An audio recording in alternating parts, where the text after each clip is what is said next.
আল্লাহ পাক বলেন, যদি জনপদের লোকেরা, দেশের লোকেরা দুইটা কাজ যদি করে, কয়টা কাজ? দুইটা কাজ যদি করে, আমি আল্লাহর উপরে যদি ঈমান আনে আর আমাকে ভয় করার নীতি যদি অবলম্বন করে চলে, তাহলে আমি রব্বুল আলামিন ওই দেশের মানুষের জন্য আকাশ আর জমিনের সব বরকতের দরজা খুলে দেব। কি ওয়াদা কার?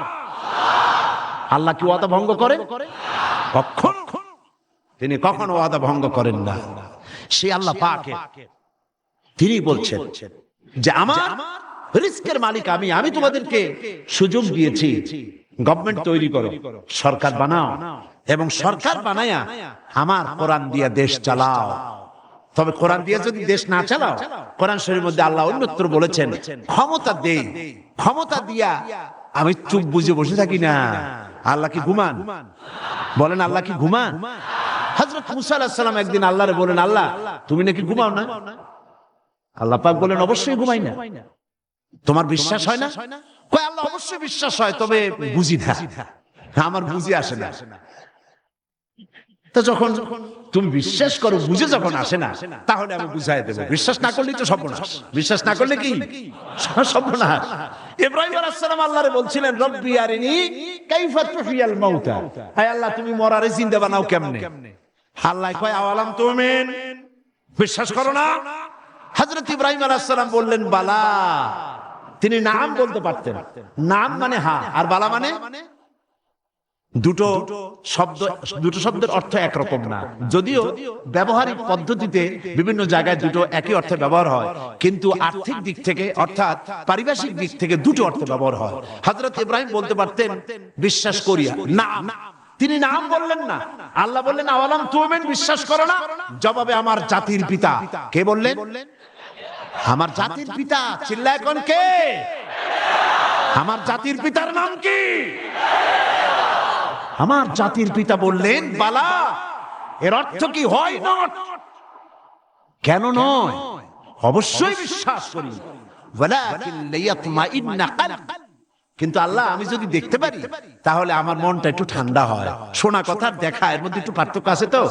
আল্লাহ কয় তাহলে আমি তোমার দেখাবো। বিশ্বাস যখন করছো আমি তোমার দেখাবো। মুসা আলাইহিস সালাম কয় আল্লাহ তুমি নাকি ঘুমাও না? কয় ঘুমাই তো না। তুমি বিশ্বাস করো না? কয় করি। বুঝি না। কয় তাহলে বুঝাই, এক গ্লাস পানি নিয়ে আসো। মুসা আলাইহিস সালাম এক গ্লাস পানি নিয়ে আসলেন। আল্লাহ কয় দাঁড়ায় থাকো। গ্লাস একটা নিয়ে মুসা আলাইহিস সালাম দাঁড়ায় আছেন। আল্লাহ মুসারে হুকুম করলেন গ্লাস নিয়ে দাঁড়াও, আর ঘুমেরে কইলেন মুসারে ধর। ঘুম এসে মুসা আলাইহিস সালামের ধরছে। এখন হাত গেছে শিথিল হইয়া, হাতের থেকে গ্লাস পড়ে ভাঙ্গা টুকরা টুকরা হয়ে গেল। মুসা আলাইহিস সালাম ভয় পেয়ে গেলেন। আল্লাহ রাব্বুল আলামিন বলেন ভয়ের কোনো কারণ নাই, আমি তোমাকে পরীক্ষার জন্য, বোঝার জন্য। তুমি বুঝতে পারো নাই আমি কেন ঘুমাই না, সেই বোঝাবার জন্যই গ্লাস হাতে নিয়ে দাঁড়ায় থাকতে বলছিলাম। তুমি মুসা একটা গ্লাস পানি নিয়ে কিছু সময়ের জন্য দাঁড়াতে পারলে না, ঘুম তোমাকে হাত শিথিল করে দিল, গ্লাস ভেঙে চুরের চুরমার হয়ে গেল। আর ওই তামাম বিশাল আকাশ, এই সোলার সিস্টেম, এই পৃথিবীতে আকাশে জমিনে গ্রহ নক্ষত্র সৌররাজি নবমণ্ডল ভূমণ্ডল কুল কায়নাত পুরা সৃষ্টি আমার হাতের মুঠার ভিতরে রয়েছে। গোটা পৃথিবীর সব কিছুর ট্রাফিক আমি আল্লাহ কন্ট্রোল করি। যদি ঘুমায় যায় আকাশ আর জমিনের কোনো সিস্টেম আর বাকি থাকবে না। কোরআন শরীফের ভিতর আল্লাহ রাব্বুল আলামিন সাফ করে বলেছেন লা তাখুযুহু সিনাতু ওয়ালা নাওম। পড়েন লা তাখুযুহু সিনাতু ওয়ালা নাওম। আল্লাহর ঘুমও নাই, তন্দ্রাও নাই। সুবহানাল্লাহ। ঘুমও নাই, তন্দ্রা বোঝেন তো? জিমানি। আল্লাহ জিমায় না, আল্লাহর কোনো ক্লান্তি নাই। সুবহানাল্লাহ। সে আল্লাহ রাব্বুল আলামিন, তিনি বলছেন ক্ষমতা দিয়া ঘুমাই না, লিনানজুরা কাইফা তা'মালুন। ক্ষমতা দিয়ে লিনানজুরা কাইফা তা'মালুন, তাকায়া থাকি তুমি তোমার জনগণের সাথে কি আচরণ করো। জনগণের ভাগ্য বদলাও না দলের ভাগ্য বদলাও, তাকাইয়া দেখি। সেই আল্লাহ পাক আগের মতো আছেন না উল্টো পাল্টা হয়ে গেছে? আছে কিনা? আয়াতুল কুরসির ভিতরে আমরা পড়ে থাকি আল্লাহু লা ইলাহা ইল্লা হুয়াল হাইয়ুল কাইয়্যুম। আল্লাহ ছাড়া কোনো ইলাহ নাই, তিনি চিরজাগ্রত, তিনি চিরঞ্জীব। যেমন ছিলেন তেমন আছেন, তেমন সুবহানাল্লাহ। এখন আল্লাহ পাক কি বলছেন? উদখুলু ফিস সিলমি কাফা। যারা ঈমান আনছো, আমরা ঈমান আনছি কিনা? আচ্ছা, আমি একটু ঈমানদারদের সংখ্যাটা দেখি, কতজন ঈমান আনছি। আলহামদুলিল্লাহ। হাত নামান, হাত নামান, হাত নামান। আমরা সবাই ঈমানদার, আমরা সবাই কি? তো ঈমানদারদেরকে আল্লাহ পাক বলছেন উদখুলু ফিস সিলমি, পরিপূর্ণরূপে দাখিল হয়ে যাও। কিসের মধ্যে? সিলমের মধ্যে। আত্মসমর্পণ করো, সারেন্ডার্ড হয়ে যাও। আমাদের জাতির পিতা হযরত ইব্রাহিম আলাইহিস সালামকে আল্লাহ রাব্বুল আলামিন অর্ডার করলেন আসলিম, সারেন্ডার করো। আসলিম, সারেন্ডার করো। কাকে বললেন? জাতির পিতাকে। কাকে বললেন? জাতির পিতা হওয়া এত সোজা নয়। গোটা মুসলিম মিল্লাতের পিতা, তাকে পরীক্ষা দিতে হয়, ঈমানের পরীক্ষা, হাবিজাবি ফালতুর পরীক্ষা না। কিসের পরীক্ষা? ঈমানের পরীক্ষা, আগুনের পরীক্ষা। নিজের কলিজার টুকরা সন্তান আল্লাহকে খুশি করার জন্য জবাব করার পরীক্ষা। এরপরে জাতির পিতা হওয়া যায়। মানুষের উপরে জাতির পিতা চাপাই দিলে জাতির পিতা হয় না। জাতির পিতা আল্লাহ বানান। কে বানায়? চিল্লায় কও, কে বানায়? ওই আল্লাহ পাক বলছেন, আমি ইব্রাহিম আলাইহিস সালামকে বললাম আসলিম, সারেন্ডার করো, মাথা নত করো, আত্মসমর্পণ করো।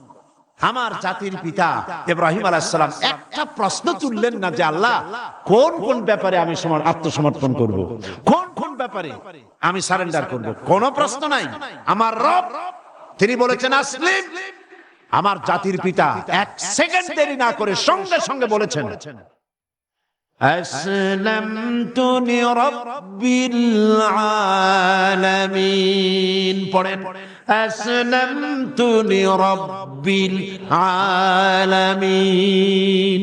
সারেন্ডার্ড হয়ে গেলাম, আনকন্ডিশন, কোন শর্ত ছাড়াই, বিনা শর্তে, বিনা প্রশ্নে আমার রবের সামনে আমি আমার মাথা নত করে দিলাম। সুবহানাল্লাহ। আল্লাহ তারে গোটা বিশ্বের নেতা বানাবেন, গোটা বিশ্বের কিয়ামত পর্যন্ত মুসলমানদের জাতির পিতা বানাবেন। সেই জন্য আল্লাহ পরীক্ষা নিতে চাইলেন, জাতির পিতা তোমারে বানাবো, তবে তোমার ঈমানটা কেমন তা একটু টেস্ট করা দরকার।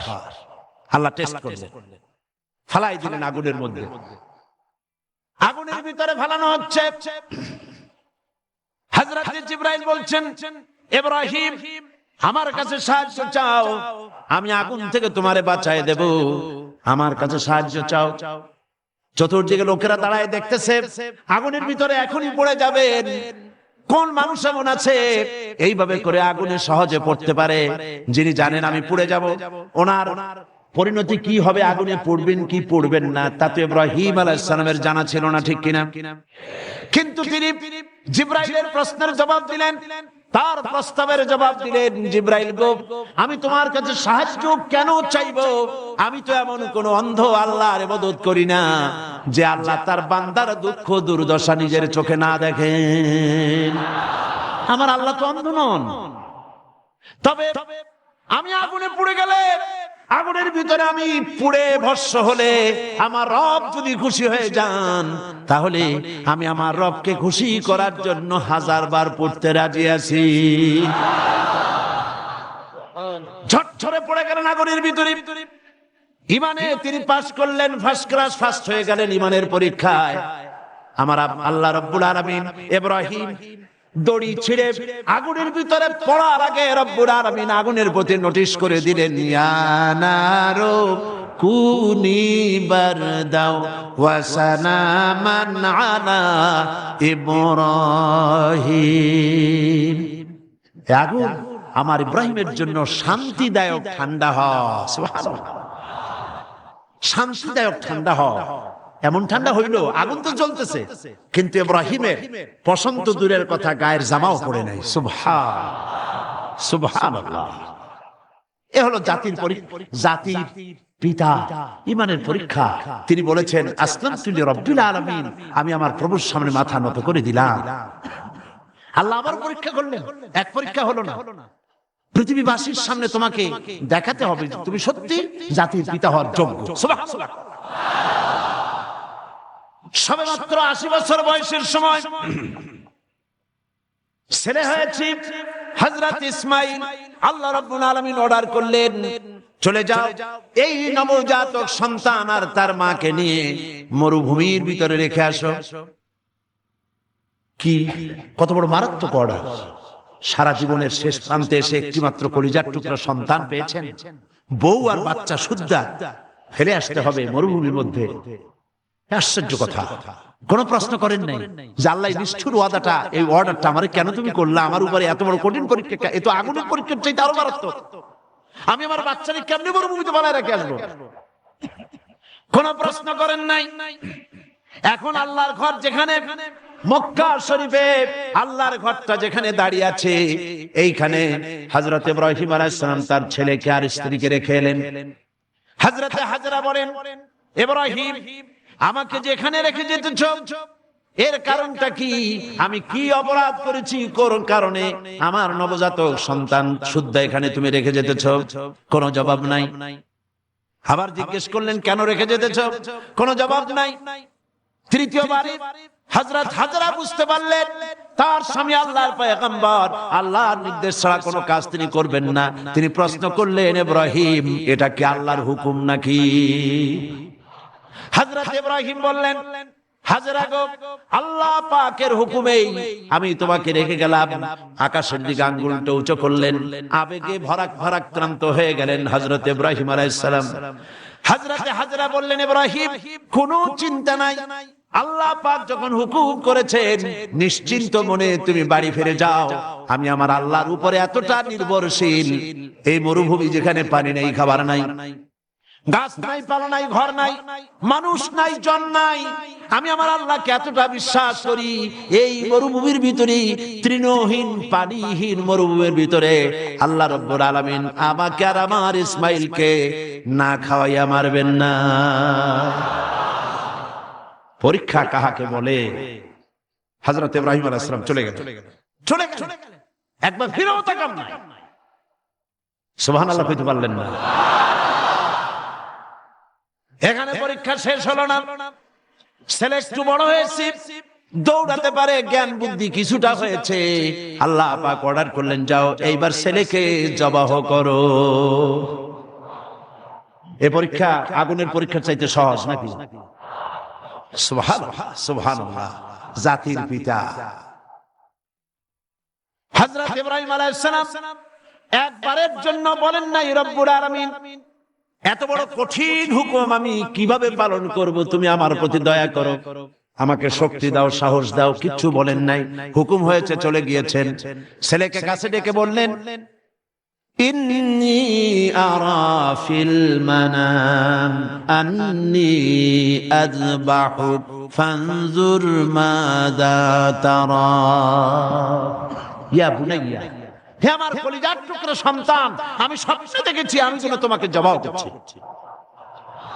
ফানজুর মাযা তারা, এখন তুমি বলো তোমার মত কি, তোমার রায় কি? হযরত ইসমাঈল আলাইহিস সালাম বাপ পয়গম্বর, ছেলেও কি পয়গম্বর হয়ে যাবেন। ছোট্ট ছেলে হযরত ইসমাঈল বলছেন, ইয়া আবাতি ফাআল মা তু'মারু সাতাজিদুনি ইনশাআল্লাহু মিনাস সাবিরিন। হে আমার পিতা, হে আমার সম্মানিত পিতা, ইফআল মা তু'মারু, আপনি সেটাই করুন যেটার প্রতি আপনি আদিষ্ট হয়েছে। ওই বাচ্চা ছেলে বুঝতে পেরেছে আমার পিতার স্বপ্ন স্বপ্ন নয়, নবীদের স্বপ্ন ওহীর সমান। ইয়া বাতি ফাআল মা তু'মার, আল্লাহ পাক আপনাকে যে আদেশ করেছেন আপনি তা পালন করুন। সাতাজিদুনি ইনশাআল্লাহু মিনাস সাবিরিন, অবশ্যই আপনি আমাকে ধৈর্যধারীদের মধ্যে পাবেন। সুবহানাল্লাহ। এই পরীক্ষাও হযরত ইব্রাহিম আলাইহিস সালাম পাস করলেন না করেন না? করছেন কিনা? আল্লাহ পাক বলছেন দেখো ব্যাপারটা কি হলো। হযরত ইব্রাহিম তো জানেন না যে ছেলে জবাও হবে না, আর ছেলেও জানে না যে সে জবাও হয়ে যাবে না, কথা ঠিক কিনা? হযরত ইব্রাহিম আলাইহিস সালাম ছেলেকে জবাহের জন্য প্রস্তুতি নিলেন। এবার দেখেন কোরআনের ভাষাটা কি। আল্লাহ পাক বলছেন ফালাম্মা আসলামা ওয়া তাল্লাহু লিল জাবিন। ফালাম্মা আসলামা উদখুলু ফিস সিলমে, কাফা সেই সিলমুন এখানেও সেই সিললাম এখানেও আসছে আসলামা। ফালাম্মা আসলামা, যখন তারা বাপ বেটা দুজনে আনুগত্যের মস্তককে অবনত করে দিল। হযরত ইব্রাহিম দিলেন, আল্লাহর হুকুমের সামনে মাথা নত করে ছুরি হাতে নিলেন, আর হযরত ইসমাঈল পিতার হুকুমের সামনে আল্লাহর হুকুম অনুযায়ী গলাটা পেতে দিলেন। ফালাম্মা আসলামা ওয়া তাল্লাহু লিল জাবিন, গলাটা কাট করে দিলেন। হযরত ইসমাঈল বললেন আব্বা একটি কাজ করুন, আমাকে জবাহ করার আগে আমার হাত পা একটু ভালো করে বেঁধে নিন, আর আপনার নিজের চোখটাও একটু ভালো করে বাঁধেন, কারণ আমি আপনার একমাত্র সন্তান। আমাকে জবাহ করতে গেলে আমার গলার উপরে যখন ছুরি ধরবেন আপনার কলিজায় মায়ার উদ্রেক হয়ে যেতে পারে। চোখটা বেঁধে নেন আর আমার হাত পা বাঁধেন, যাতে করে আমার হাত পা আপনার গায়ে না লাগে। আর আমি মরে যাও, আমি জবাহ হয়ে যাওয়ার পর আমার রক্ত মাখা জামাটা নিয়ে আমার মাকে দিয়ে দিবেন, আর বলবেন ইসমাইলের সঙ্গে কিয়ামতের দিন তোমার সঙ্গে দেখা হয়ে যাবে। হযরত ইব্রাহিম আলাইহিস সালাম ইসমাইলকে বাঁধলেন, নিজের চোখ বাঁধলেন, হযরত ইসমাইলকে জবাহ করতে যাবেন। হযরত ইসমাইল বলেন আব্বা আমার একটা ভুল হয়ে গেছে, আমার হাত পায়ের বাঁধন খুলে দেন। হযরত ইব্রাহিম বাঁধন খুলে দিলেন আর জিজ্ঞেস করলেন বাঁধতে বললে আবার খুলতে বললে কেন? হযরত ইসমাইল বললেন বাঁধার পরে আমার মনের মধ্যে একটা চিন্তা জাগলো, হাত পা বন্ধন অবস্থায় যদি আমারে জবাহ করা হয় তাহলে না জানি কিয়ামতের ময়দানে এমন প্রশ্ন উঠতে পারে যে ইসমাইল আল্লাহর হুকুমে রাজি ছিল না বলে তার বাবা তার হাত পা বেঁধে জবাহ করেছিল। এই প্রশ্ন যাতে না উঠতে পারে হাত পা ছেড়ে দেন, আমি ধৈর্য ধারণ করব, নড়ব না। সুবহানাল্লাহ। হযরত ইব্রাহিম আলাইহিস সালামকে আল্লাহ পাক এই পরীক্ষায় পাস করায় দিলেন। তিনি পরীক্ষায় পাস করলেন। আল্লাহ রাব্বুল আলামিন এবার আমার জাতির পিতাকে ডাকতেছেন, ওয়া নাদাইনাহু আইয়া ইব্রাহিম قد صدقت الرؤيا إنا كذلك نجزي المحسنين وناديناه أن يا إبراهيم। আমি ইব্রাহিমকে ডেকে বললাম ইব্রাহিম قد صدقت الرؤيا, তুমি তোমার স্বপ্নকে বাস্তবে রূপ দিয়েছো। সুবহানাল্লাহ, স্বপ্নকে বাস্তবে রূপ দিয়েছো। ইন্না কাযালিকা নাজজিল মুহসিনিন, এইভাবে মুহসিনিনদেরকে আমি পুরস্কৃত করে থাকি দুনিয়া এবং আখিরাতে। হযরত ইব্রাহিমের নাম যতদিন পর্যন্ত সূর্য পূর্ব দিগন্ত থেকে উদিত হবে আর পশ্চিম দিগন্তে অস্তমিত হওয়ার এই ধারা যতদিন প্রবাহিত থাকবে, যতদিন এই পরিক্রমা জারি থাকবে, ততদিন পর্যন্ত পৃথিবীর জাতি ধর্ম দল মত নির্বিশেষে সকল মানুষের মুখে উচ্চারিত হবে ইব্রাহিম আলাইহিস সালাম, সালামুন আলা ইব্রাহিম। সুবহানাল্লাহ। কারণটা হচ্ছে আল্লাহ পাক বলেছিলেন আসলিম, ইব্রাহিম আলাইহিস সালাম বলেন আসলামতু লিরাব্বিল আলামিন, আমি আমার প্রভুর সামনে আমার মাথাকে নত করে দিলাম। এটাই মুসলমানের কাজ, মুসলমানকে আল্লাহ পাক শেখাচ্ছে। قل إن صلاتي ونسكي ومحياي ومماتي لله رب العالمين। পড়েন আমার সাথে, قل إن সলাতি ওয়া নুসুকি ওয়া মাহইয়ায়া ওয়া মামাতি লিল্লাহি রাব্বিল আলামিন। আল্লাহ পাক বলেন, বলো। কাদেরকে বলতেছেন? আমাদের। কাদেরকে? বলো বলো। ইন্না সলাতি, নিশ্চয়ই আমার নামাজ, ওয়া নুসুকি, আমার কুরবানি, ওয়া মাহইয়ায়া, আমার বেঁচে থাকা, ওয়া মামাতি, আর আমার মরে যাওয়া, কার জন্য? লিল্লাহি রাব্বিল আলামিন। সব পরওয়ারদিগার, तमाम বিশ্বের, तमाम জাহানের পালনেওয়ালা রব, তার জন্য আমার বেঁচে থাকা, আমার মরে যাওয়া, আমার নামাজ, আমার কুরবানি, সব কার জন্য? চিল্লায় কোন কার জন্য? আল্লাহ পাকের জন্য। এই কথাই আল্লাহ পাক বলছেন, উদখুলু ফিস সিলমি কাফা, পরিপূর্ণ রূপে ইসলামের মধ্যে দাখিল হয়ে যাও। একটু আধটু না। রাজনীতিতে তুমি রাজনীতিতে যাবা আমেরিকার দিকে, গণতন্ত্রের দিক থেকে যাবা আমেরিকার দিকে, রাজনীতির দিক থেকে যাবে তুমি ব্রিটিশের দিকে, সংস্কৃতির দিক থেকে যাবে তুমি শান্তিনিকেতন, তুমি যাবা দিল্লি, গয়া, কাশী। এর নাম মুসলমান না, এগুলোর নাম মুনাফিক। এগুলোর নাম কি? যারা বলেন নাম কি? তোমাকে যেতে হবে মক্কা মদিনা হতে হবে। কোন পন্থী? মক্কা মদিনা পন্থী হতে হবে। উদখুলু ফিস সিলমি কাফা, পরিপূর্ণ রূপে ইসলামের মধ্যে দাখিল হয়ে যাও। অল্প একটু আধটু দাখিল হলে চলবে না। সুতরাং ধর্ম নিরপেক্ষ হওয়ার কোনো সুযোগ ইসলামে নাই। আছে? আচ্ছা, আপনারা আমাকে বলেন, দুনিয়ায় কোন নবী ধর্ম নিরপেক্ষ ছিলেন? বলেন একজন নবীর নাম কোন? একজন নবীর নাম এই বিশাল জনসমুদ্রের কাছে আমি জানতে চাই। একজন নবীর নাম বলুন যিনি ধর্ম নিরপেক্ষ ছিলেন। জি নাই। একজন সাহাবীর নাম বলতে পারবেন? তাম পৃথিবীর সমস্ত আলেম, উলামা, পীর, বুজুর্গ, মুহাদ্দিসিন, মুফাসসিরিন, মুহাক্কিকিন সব একমত, ধর্ম নিরপেক্ষ মতবাদ একটি কুফরি মতবাদ। এই মতবাদ আল্লাহর নয়, এটা শয়তানের তৈরি। এটা কার তৈরি? আর ইসলামটা কার? আল্লাহ। ধর্ম নিরপেক্ষতা কার? ধর্মের ব্যাপারে নিরপেক্ষ আপনি হতে পারেন না। নিরপেক্ষতাও একটা পক্ষ, নিরপেক্ষতাও একটা পক্ষ। ওরা সরাসরি বলে না, সাহস নাই সেই জন্য বলে না। কি বলে না? ঠিক তো আন্দাজে কইলেন, আগে না শুনবেন। সরাসরি বলে না, কারণ এই দেশে মুসলমান বেশি, সেই জন্য সরাসরি বলে না আল্লাহ নাই। ওইটা বলতে পারে না। বলে যে আল্লাহ আছে, তবে তাদের জায়গাটা একটু সীমাবদ্ধ। কোথায়? এই জাতীয় মসজিদ বাইতুল মুকাররম, তাও তার পাশে যে ফাউন্ডেশন আছে ও দূর আর যাবে না।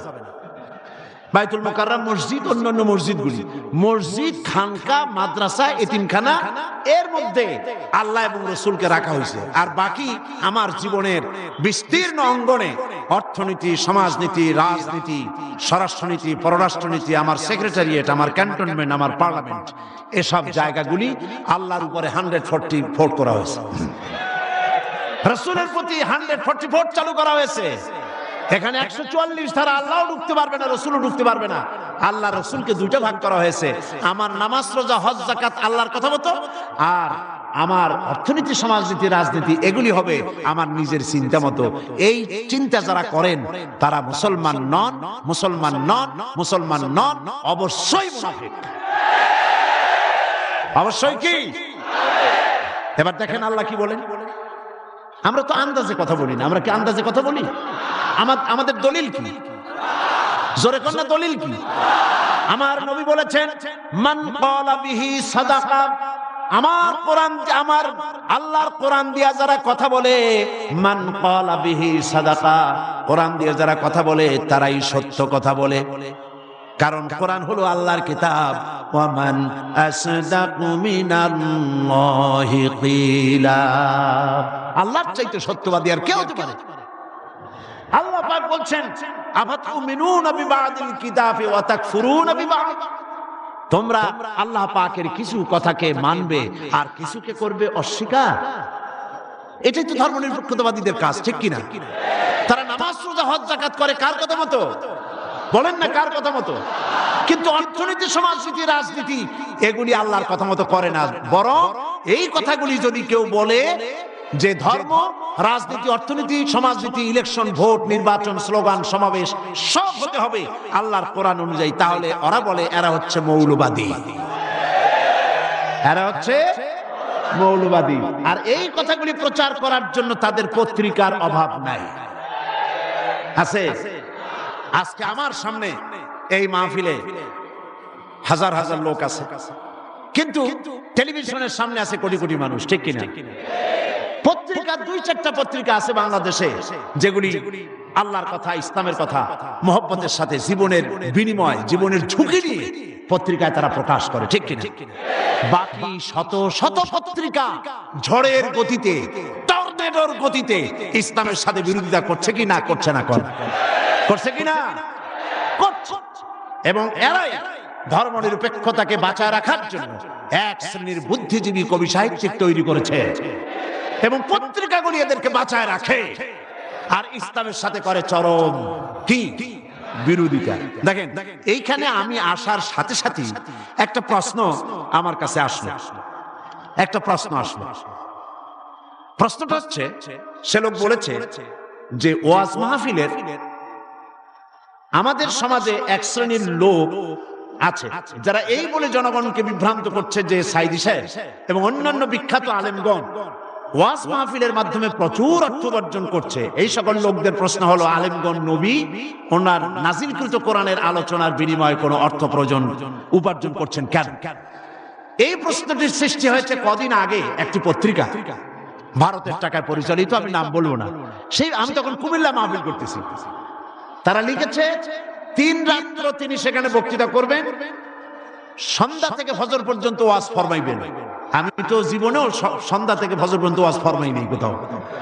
তারপরে প্রতিদিন 25,001 টাকা করে নেবেন, 3 রাতে 75,003 টাকা তিনি সেখান থেকে গ্রহণ করবেন। পত্রিকায় এসেছে। পরের দিন সেই কমিটি মাহফিলে দাঁড়ায় এর প্রতিবাদ করলো, ঘৃণা জানালো যে কোনোদিন আমরা ওনাকে ধরনের পয়সা করি দেই নেই। জিন্দেগিতে মানুষের সঙ্গে কন্ট্যাক্ট করে, চুক্তি করে আমি সাইদি টাকা দিয়েছি, এর প্রমাণ কোন মায়ের সন্তান বাংলাদেশ তো দূরের কথা, তামাম পৃথিবীতে কেউ দিতে পারবে না। পত্রিকাগুলি এগুলি ছেপে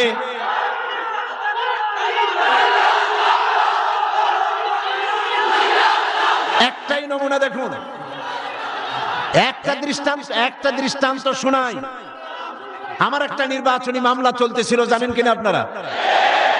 গত মাসখানেক আগে যখন হাইকোর্ট থেকে আমার বিপক্ষে রায়টা গেল, রায়টা হলো একজন মুশরিকের পক্ষে, বিচারপতিরা রায় দিয়েছেন। এই রায়ের প্রতি, বিচারপতিদের প্রতি আমার কোনো বক্তব্য নাই। আইনের প্রতি সব সময় আমরা শ্রদ্ধাশীল, বিচারপতিদের প্রতি শ্রদ্ধাশীল। রায় তারা যেটা দিয়েছেন, একজন মুশরিকের পক্ষে সেটা গিয়েছে, আমার বিপক্ষে গিয়েছে। এমন কোন পত্রিকা সেদিন ছিল না। পরের দিন প্রত্যেকটি পত্রিকার ব্যানার হেডলাইনে এত বড় অক্ষর দিয়ে লিখেছে, সাইদি আর এমপি নাই, তিনি কুপকার। কিন্তু গতকাল বাংলাদেশ সুপ্রিম কোর্ট এই কেসে হাইকোর্টের রায়কে স্থগিত ঘোষণা করে দিল, স্টে অর্ডার দিয়ে দিল। রায়টা আমার পক্ষে এসেছে, সেই জন্য বাংলাদেশের 2-1টা পত্রিকা ছাড়া কোন পত্রিকায় কোনো জায়গা হয় না। এগুলি প্রমাণ, এদের কলিজা জ্বলে। আজকের এই মাহফিলের এই দৃশ্য দেখে কলিজায় আগুন লেগে যায় ওদের। আগুন লাগুক।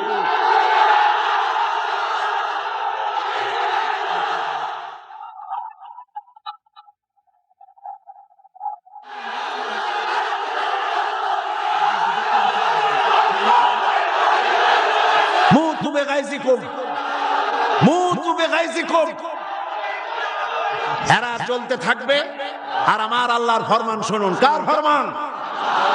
ইউরিদুনা লিইউতফিউ নূরাল্লাহি বিআফওয়াহিহিম ওয়াল্লাহু মুতিম্মু নূরিহি ওয়ালাউ কারিহাল কাফিরুন। আল্লাহ পাক বলেন, ওরা চায় মুখের ফু দিয়া আমার আলোকে নির্বাপিত করে দেবে, আমার আলোটারে দুনিয়া থেকে নিভাইয়ে দেবে। আল্লাহ পাক বলেন, ওদের মনের মধ্যে যত জ্বালা পোড়া হোক না কেন, আমার দিনকে আমি, আমার দিনের আলোকে আমি প্রজ্বলিত করে রাখবো। এটাকে আমি পূর্ণতা দান করব। ওদের কলজে যত পুরু জ্বলতে থাকো, পুড়তে থাকো, তোমাদের চোখের সামনেই এই বাংলাদেশের একদিন আসবে যেদিন তোমাদের নাকের ডগার উপর দিয়ে কালেমার পতাকা করে উঠবে ইনশাআল্লাহ। বলেন ইনশাআল্লাহ, বলেন ইনশাআল্লাহ। এবার বিশ্বকবি কি বলেন শোনেন। বিশ্বকবি আল্লামা ইকবাল বলেন, সতীজা কর রহা হ্যায় अज़ल से ताइम रोज, सतीजा कर रहा है अज़ल से ताइम रोज, चरागे मुस्तफावी से शरारे बुलहबीस। সে আবাহমান কাল থেকে শুরু করে পর্যন্ত নমরুদ, ফেরাউন, হামান, সাদ্দাত, আবু জাহেলের গোষ্ঠীরা নবুয়তের চারাগকে নিভায়ে ফেলতে চেয়েছে, কিন্তু তাদের হাজারো প্রচেষ্টা সত্ত্বে চারাগে মুস্তাফাবি রাসূল করিম সাল্লাল্লাহু আলাইহি ওয়াসাল্লামের জ্বালানো চারাগটা টিম টিম করে জ্বলতে রয়েছে। টর্নেডো, গোরকি এবং ঝড়ো হাওয়ার মোকাবেলা করে জ্বলতে থাকবে ইলা ইয়াউমিল কিয়ামা। কেউ ঠেকাতে পারবে না। পারবে কেউ ঠেকাতে? কেউ ঠেকাতে পারবে না। সুতরাং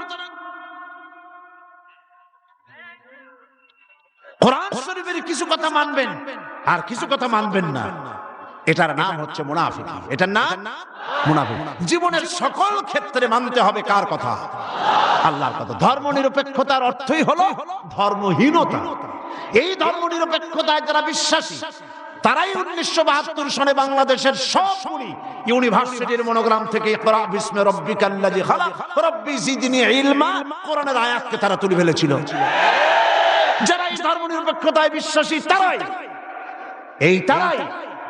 সালিমুল্লাহ মুসলিম হলের মুসলিম শব্দ মুছে ফেলে দিয়েছিল। এই তারাই নজরুল ইসলাম কলেজের ইসলাম শব্দ তুলে ফেলে দিয়েছিল। এই তারাই নিজেদের দলের নামের ভেতর থেকে মুসলিম শব্দটি একটি বিশেষ ধর্মীয় গোষ্ঠীর ভোট পাওয়ার জন্য নিজের দলের নাম থেকে মুসলিম শব্দ বিসর্জন দিতে কুণ্ঠাবোধ করে না। সুতরাং ধর্ম নিরপেক্ষ মতবাদ শয়তানের আবিষ্কার। কার আবিষ্কার? ওরা দুইটা আয়াত পেয়েছে কোরআন শরীফ থেকে, দুইটা আয়াত।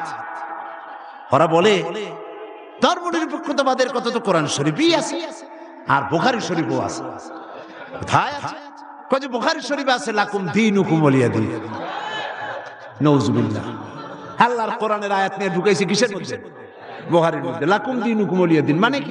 লাকুম দীনুকুম ওয়ালিয়া দীন অর্থ তারা করেছে যে যার ধর্ম তার কাছে। এটা ধর্ম নিরপেক্ষবাদের কথা। তোমরা বাঙালকে হাইকোর্ট দেখাতে চেষ্টা করো।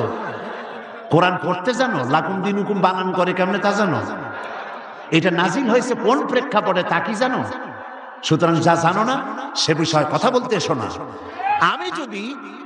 আমি যদি মেডিকেল সায়েন্স না জানি, আমি যদি চিকিৎসা বিজ্ঞান না জানি, আমি যদি ওষুধপত্রের খোঁজ খবর না রাখি, তাহলে কোন ডাক্তারের প্রেসক্রিপশনের উপরে কথা বলা আমার ধৃষ্টতা। ঠিক কিনা? যে বিষয় আমি জানি না, অর্থনীতি যদি আমি না বুঝি, তো কোন অর্থনীতিবিদের বক্তব্যের উপরে আন্দাজে কোন কথা মারিয়ে দেওয়া, মাথা দিয়ে ঠেলা আমার জন্য ঠিক নয়। তো তুমি ধর্ম জানো না, তুমি কোরআন জিন্দেগিতে পড়ো নাই, কোরআন বানান করে কেমনে তাও জানো না, সূরা ফাতিহাও শুদ্ধ করে পড়তে পারো না, লাকুম দীনুকুম শুনাই দিলাম মানুষেরে, আর সাধারণ মানুষ মনে করলো মাশাআল্লাহ আমাদের নেতা নেত্রী তো বুখারীও পড়ে দেখা যায়। লাকুম দীনুকুম ওয়ালিয়া দীন প্রেক্ষাপট কি? কাফেররা বলেছিলেন হে রাসূল, কাফেররা বলছেন কুরাইশ নেতৃবৃন্দ, হে রাসূল, হে মুহাম্মদ সাল্লাল্লাহু আলাইহি ওয়াসাল্লাম, আসো ধর্ম আমরা 50-50 করে ভাগাভাগি করে নিই। এরকমের করে ঝগড়া ভাগড়া করে কোনো লাভ নাই, আসো আমরা 50-50 করি। বলে কি রকম? বলে কিছুদিন আমরা মসজিদে ঢুকে তোমার আল্লাহর দুই একটা সেজদা দেব, আর তুমি কিছুদিন আমাদের মূর্তিগুলোর সামনে এসে একটু প্রণাম দিয়ে যাও। ধর্ম ভাগাভাগি করে। এই সময় আল্লাহ পাক এই আয়াত নাযিল করলেন। এই সূরার নাম কি? আল্লাহ রাব্বুল আলামিন ওহী নাযিল করে দিলেন, কুল ইয়া আইয়ুহাল কাফিরুন লা আ'বুদু মা তা'বুদুন। হে কাফের বলো, হে নবী বলুন, হে কাফেরেরা, আমরা যার ইবাদত করি তোমরা তার ইবাদত করো না, তোমরা যার ইবাদত করো আমরা তার ইবাদত করি না। সুতরাং লাকুম দীনুকুম ওয়ালিয়া দীন। তোমরা তোমাদের দিন নিয়ে থাকো, আমরা আমাদের দিন নিয়ে থাকি। এটা তো নিরপেক্ষতার কথা নয়, এটা তো পক্ষের কথা। তোমরা তোমাদের ধর্মের পক্ষে থাকো, আমরা আমাদের ধর্মের পক্ষে থাকি। এইটারে তারা বানাইছে নিরপেক্ষর আয়াত। নাউযুবিল্লাহ। কোন শয়তান এদের শিখাইছে আল্লাহই জানে।